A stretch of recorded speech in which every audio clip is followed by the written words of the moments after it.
we have already seen how you can select from a relation, for multiple relations, or even from the query of relations. All are treated as relation. The second question comes naturally, like, if you can select, can you also filter based on another table or another relation? We discussed about something similar to this before in subquery. How do you use the result of a query in another query's in class? Or now that we look back, the question is, how do you use the result of a query in another query's where clause? You would like to put the first query in parentheses and place it in the second query, right? When you place this instructor name from something, you will place it into an in clause. And then the outside the main query, you will have a where instructor name in this vendor list, right? So when you think about what this in is about, it's indeed associating data from two tables through a common column, which is what the join does. We also mentioned that in the broader sense, we should be able to do this as a two-dimensional table, a relation.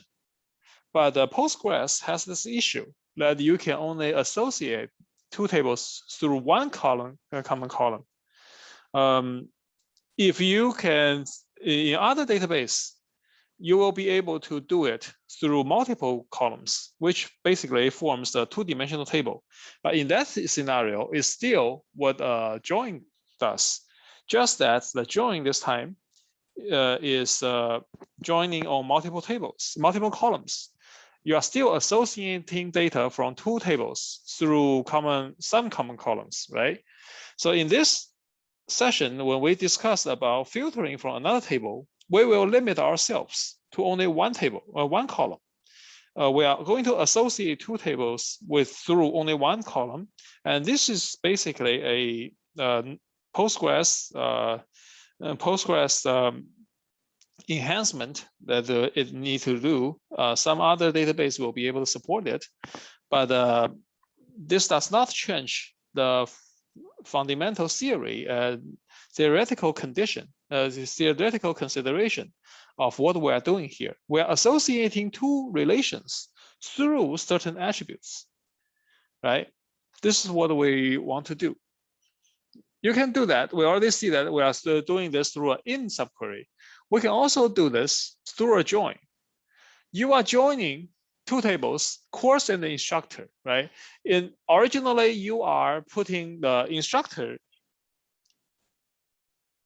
You are putting the instructor table in a subquery and put the course in the main queries, join through, filtering through an in. You can also select course from course join instructor on the instructor name, right? And you are basically putting instructor name column in between these two tables. You are joining them and apply a filter. You filtering data using another table, there are three methods. The first we already see. The first two we already see. The first one is use where in subquery clause. Another is join two tables together and filter on the join data set. And the third method is what we call the where exists clause. Now let's talk about the exists clause. You will check the result of a correlated subquery. The subquery with correlation condition between the main query and the subquery. This correlation condition is the column that we use to associate these two tables together. It's the same as the on clause in join between the two related tables. It's similar to the column in select column syntax in the in clause, right? What you are going to do is you're going to select from course where exists. What you are trying to do intuitively is you are selecting from instructor and find out instructor name that exists in course instructor name. So here, as you can see, the join condition is same as the correlation condition is the same as the join condition if we use a join. You're still doing the select from, you're still doing the where affiliation filter. The only thing changed here is you are placing the join condition inside the subquery. When it starts running, how it works, it's the same process for all three methods. The outside query, the main query is executed row by row. You're going through the course table one row by row. For each row, you will go through the inner query or join table row by row. Matching outside query's current row and apply where clause. So let me roll back to exist. So here for in clause, if we consider in clause, let me go back. What it does is it goes through course one by one, right? Once for each course, each row in course, it defines the instructor name, and the inside is in, it will go through the inside table, go through the instructor. First, check whether this where clause stands or not. If the where clause stands, then check whether this instructor name equals to the instructor name.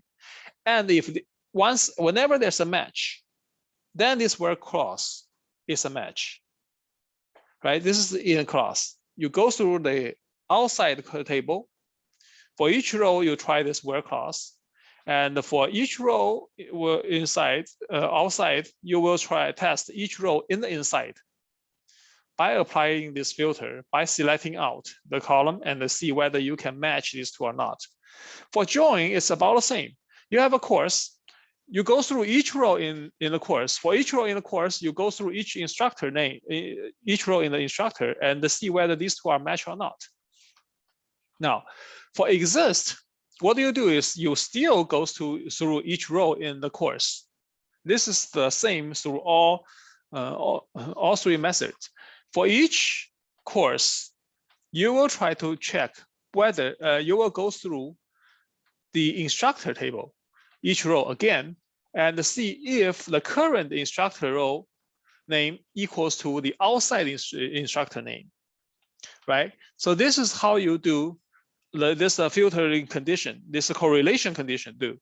You will execute the outside query row by row, and for each row, you will go through the inner query row by row, matching the outside current row and apply where clause. So similarly, these three are quite similar, and you can use either. Similarity in execution is like they are matching values in another table.